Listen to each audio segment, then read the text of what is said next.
আমার চেহারা ভালো না। এখনকার সানাই কিন্তু তখনকার সানাই ছিল না। পৃথিবীতে মন্দ মানুষগুলোর সাথে বেশি মিশার চেষ্টা করি আমি।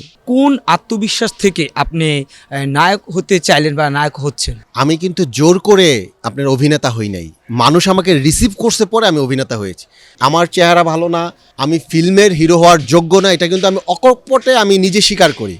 কিন্তু আমি যে শ্রমটা দেই, যে চর্চাটা দেই, আমার এই চেহারা এবং আমার এই চুলটাকে, এই দুইটা জিনিসকে রিকভার করার জন্য আমি যে পরিশ্রমটা করি, এই পরিশ্রমটা ইন্ডাস্ট্রির কোনো হিরো করে না।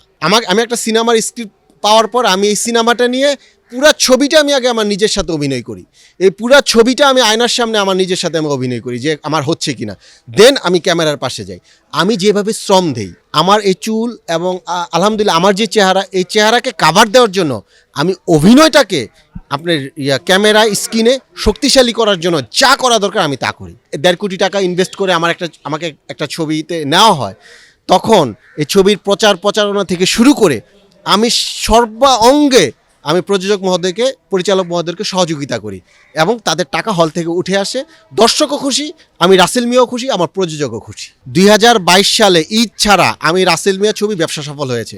হল থেকে আমি যে পরিমাণে টাকা আনছি অন্য কোনো ছবি হল থেকে এত টাকা আনতে পারে নাই। এরপরে এই যে এবার ঈদে আমার আসছে গোয়ার, এই ছবিটা আমার জীবনের সবচেয়ে বিগ বাজেটের ছবি। এটাতে আমি বিশা সদাগর, জলি, বর্দা মিঠু, পীরজাদা শহীদুল হারুন থেকে শুরু করে আরও অনেক বড় বড় আর্টিস্টের সাথে এবং বিগ বাজেটের ছবি। সানাই মাহবুবের সাথে আপনি ময়নার শেষ কথায় সিনেমাটা কাজ করেছেন, তখনই কি মনে হয়নি যে এরকম একটা কাজ করলে আপনি সমালোচিত হতে পারেন? আচ্ছা, এইটা আমি আপনাকে একটু ভাঙাই দেই। সানাই মাহবুবের সাথে আমি যখন এই ছবিটা শুটিং করি তখন কিন্তু সানাই মাহবুব এই আলোচনাটাই ছিল না। তখন একজন পরিচ্ছন্ন সানাই মাহবুব ছিলেন।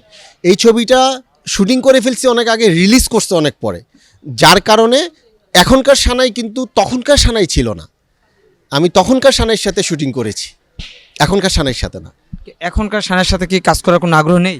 না, সানাইয়ের সাথে আমার প্রায় কথা হয়। আমি ওনাকে শুনেন, পৃথিবীতে মন্দ মানুষগুলোর সাথে বেশি মিশার চেষ্টা করি আমি।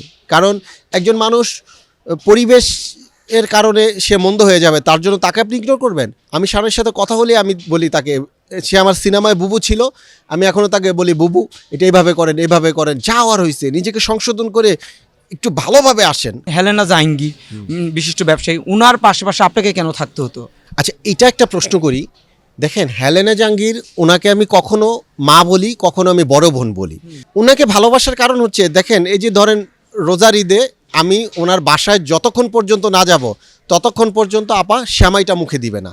এই যে ওনার ছোট ছোট সফটলি ভালোবাসাগুলা আমাকে মুগ্ধ করেছে, যার কারণে আমি ওনার সাথে আসি। এবং উনি কিন্তু আমার কথায় একটা ছবি প্রযোজনা করেছেন বিগ বাজেটের, যে ছবিটার নাম গোয়ার, আমি মিশা সদাগর, জলি। তো উনি একজন ভালো মানুষ, আমি ওনাকে ধরে রাখার চেষ্টা করি, এই আর কি।